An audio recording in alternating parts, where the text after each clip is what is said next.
When you picture a $100 million day trader, you probably imagine the movie version: tailored suits, corner offices, and fleets of luxury cars.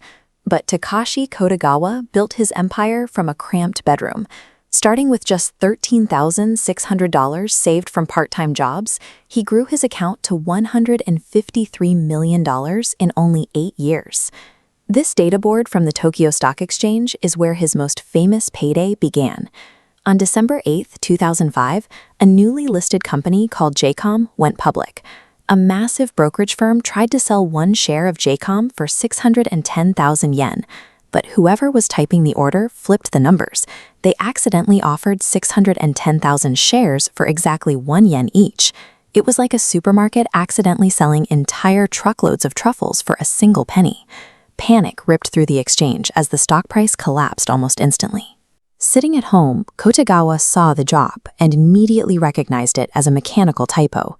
He bought over 7,000 shares at the bottom and walked away with $20 million in profit in a single day. This trade illustrates the core edge he used to build his fortune. While the rest of the market reacted with pure emotion, he looked for the technical reality, profiting from the irrational panic of others.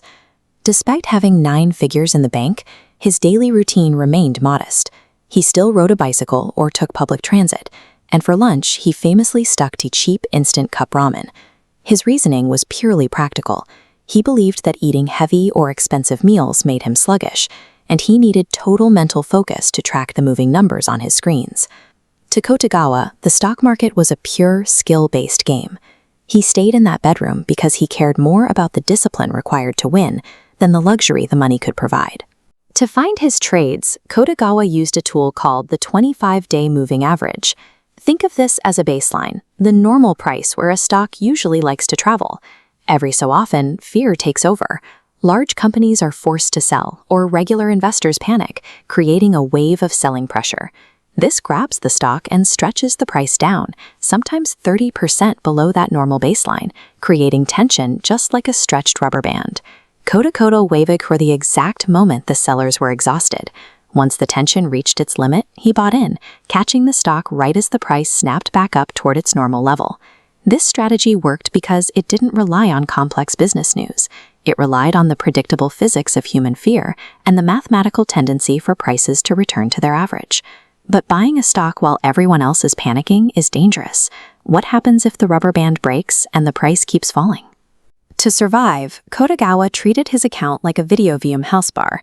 No matter how much he liked to trade, he refused to risk more than 1 or 2% of his total money on any single attempt. If a trade went against him, he never sat around hoping it would recover.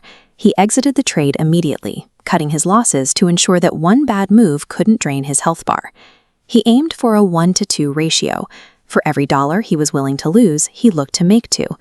This allowed him to grow his wealth through short-term bounces in the price, taking small, consistent gains day after day.